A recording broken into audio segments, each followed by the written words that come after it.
There's a club in Rome that has spent decades convincing itself it's destined for greatness, and just as many years proving otherwise. AS Roma, the Giallorossi, the club of Totti and De Rossi, of passionate ultras and broken hearts, of Europa Conference League glory and self-inflicted wounds. For a city that gave the world an empire, Roma the football club has been frustratingly, maddeningly, almost poetically incapable of building one. But something's changed, and to understand how, you need to understand just how far they fell. When the Friedkin Group purchased AS Roma in August 2020 for over $700 million, they inherited a club drowning in debt, burdened by years of operating losses, and still reeling from a canceled stadium project that had consumed millions in planning costs. The ambition was enormous. The foundations were cracked. To their credit, the Friedkins moved quickly and boldly. They signed Jose Mourinho, one of the most famous managers alive, and within a season he delivered Roma their first trophy in 14 years. The UEFA Europa Conference League in Tirana, May 2022. The city erupted. Fountains were flooded. Tifosi wept. It felt, just briefly, like the beginning of something. Then came the unraveling. Mourinho, as Mourinho tends to do, eventually wore out his welcome. By January 2024, with Roma sitting ninth in the table and eliminated from the Coppa Italia by rivals Lazio, he was fired. In came club legend Daniele De Rossi, the kind of appointment that feels less like a tactical decision and more like an act of love. A city embracing one of its own in a moment of need. De Rossi steadied the ship. He won hearts in the dressing room. He spoke of Roma with a reverence only someone who had bled for the badge could muster. And then, on June 25th, 2024, he was handed a new 3-year contract. The future finally looked stable. It lasted less than 3 months. 4 games into the 2024-25 season, with Roma having drawn 3 and lost 1, the Friedkins pulled the trigger on De Rossi. No warning, no public rationale. The decision stunned Serie A, stunned the players. Paulo Dybala told reporters plainly that sometimes football is not fair, and ignited a fury among the Giallorossi faithful that went far beyond the usual grumbling. This wasn't sporting disappointment, this felt like a betrayal. In came Ivan Juric, a hard-working disciplinarian from Torino and Verona with solid credentials but a style of football that felt completely alien to a Roma squad built around different principles. Unsurprisingly, it didn't work. By November 2024, he was too gone. Roma were now searching for their 4th manager of 2024 alone. The front page of the Corriere dello Sport put it bluntly. The crisis at Roma risked becoming a joke. The saving grace, as he so often has been, was Claudio Ranieri, the veteran manager, a Roman through and through, came out of retirement at 73 years old to take the wheel of a sinking vessel. What he achieved was remarkable. Not in terms of trophies, but in terms of restoration.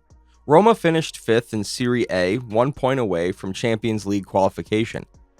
Ranieri achieved the best win percentage of his entire managerial career, and crucially, he gave the club something it had been desperately missing: a sense of calm.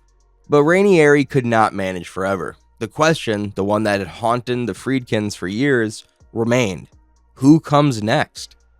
On June 6, 2025, AS Roma announced Gianpiero Gasperini as their new head coach. Ranieri, rather than walking away entirely, was elevated to a manager and senior advisor to ownership role, effectively becoming Roma's footballing conscience at the top of the club. The significance of the Gasperini appointment cannot be overstated. This was not a glamour hire. There was no Hollywood cachet, no global press conferences. What Gasperini represented was something Roma had never truly had: a proven system builder, a man who turns clubs into ideas. At Atalanta, over nearly a decade, Gasperini transformed a mid-table Serie A club into a perennial European contender, reaching the Champions League quarterfinals, and in 2024 winning the UEFA Europa League. He did it without superstars, without obscene budgets, and without compromise. He did it through a ferocious, recognizable philosophy: aggressive pressing, fluid wingback-driven attacks, relentless vertical movement, positional interchangeability. In his introductory press conference at Roma, Gasperini was direct. He stated that Champions League qualification was the baseline ambition. He spoke about the need for an emotional connection between players, staff, and supporters, not as a platitude, but as a tactical prerequisite. If we can create this chemistry with the fan base, he said, then we can better overcome the difficulties. He knew the difficulties would come. Gasparini's philosophy is not subtle. It demands total commitment from players physically, mentally, and positionally. His preferred system, a flexible 3-4-3 that morphs into a 3-4-1-2 or 3-5-2, requires wingbacks who can defend and attack with equal intensity, center backs comfortable with the ball, and forwards who press from the front like midfielders. Roma, under 3 different managers in the previous season, had been none of those things. They were disorganized, inconsistent, and tactically incoherent. Gasparini's first task was not to add quality, it was to add shape. Stefan El Shaarawy, one of the few remnants of the previous era, described the new training regimen with genuine excitement. It's much more vertical with intensity and dynamism. We have to continually exchange places and positions. We want a very attacking pressing game, and always the idea is to move the ball forward. Gasparini was inspired by Ajax's legendary 3-3-3-1 of the 1990s, and that DNA runs through everything his teams do. Movement without the ball, numerical superiority created through intelligent positioning, individual duels embraced rather than avoided. For a city that romanticizes the beautiful game, there was something deeply appealing about this even as the growing pains set in. And they did. Striker Artem Dovbyk and summer signing Daniel Malin both suffered injuries in the opening months of the campaign, leaving Roma without a recognized center forward for significant stretches. Gasparini publicly voiced frustration over transfer business not arriving on time. His publicly fractious relationship with Ranieri, the two reportedly at loggerheads over transfer decisions and squad management, briefly threatened to destabilize the project before it had truly begun. But Gasparini, as he had done in Atalanta, adapted. He tweaked his system to suit the players available rather than forcing ill-fitting pieces into a rigid mold. Gradually, the pressing became more cohesive. The wingbacks found their rhythm. The young players began to impose themselves. The squad that carried Roma to third place in 2025-26 tells the story of the rebuild in microcosm. It is young, internationally diverse, and built on long-term contracts rather than short-term fixes.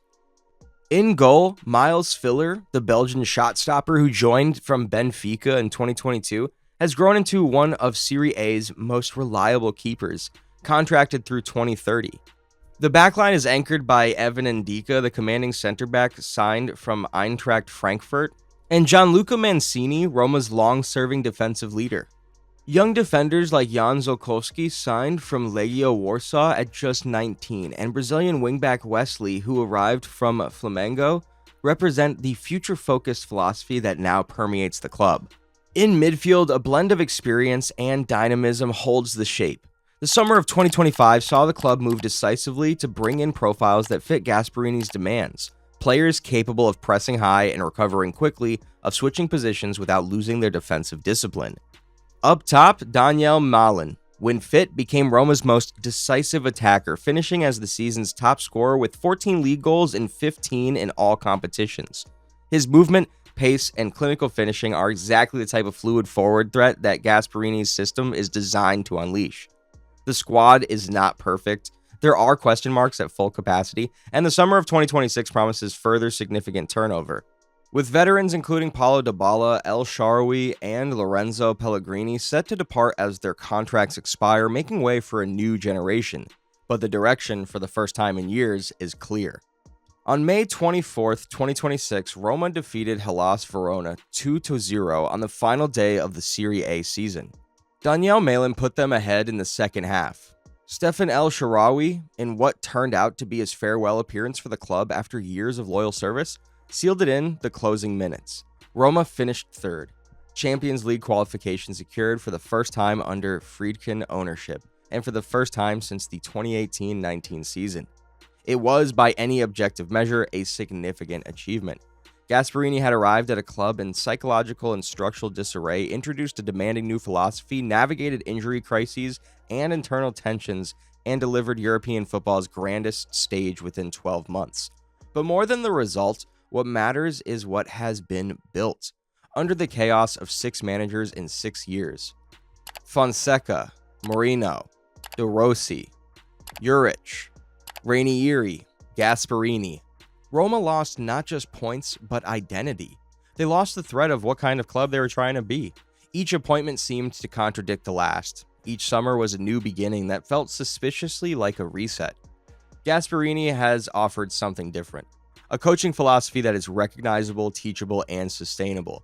A set of principles that can survive player turnover because it's built on system, not on individuals, and perhaps most importantly, a vision for the kind of football Roma can play, not the reactive defensive pragmatism of Marino's later years, not the confused transitions under Juric, but something dynamic, attacking, and genuinely exciting. The project is not complete. Champions League football will bring new challenges, new opponents, new exposures. The summer ahead will be a defining moment. How Roma replaces its departing veterans, whether Gasparini is given the tools to compete at the highest level, whether the Friedkins have truly learned from this mistake that turned an ambitious ownership group into a cautionary tale. But for the first time in a long time, the identity question has an answer. Roma knows what they are trying to be. They know how they want to play. They have a coach who has done it before under harder conditions with fewer resources. Football clubs are not just institutions, they are mirrors. They reflect the hopes, the frustrations, the character of the people who loved them. Roma fans have spent years looking into a cracked mirror, seeing flashes of brilliance distorted by chaos and mismanagement. The mirror isn't fixed. Not yet, but it's being repaired piece by piece, season by season, under the methodical hand of a 67-year-old coach from Grugliasco, who has spent his entire career being underestimated. AS Roma are heading back to the Champions League, and this time, they're going with an identity.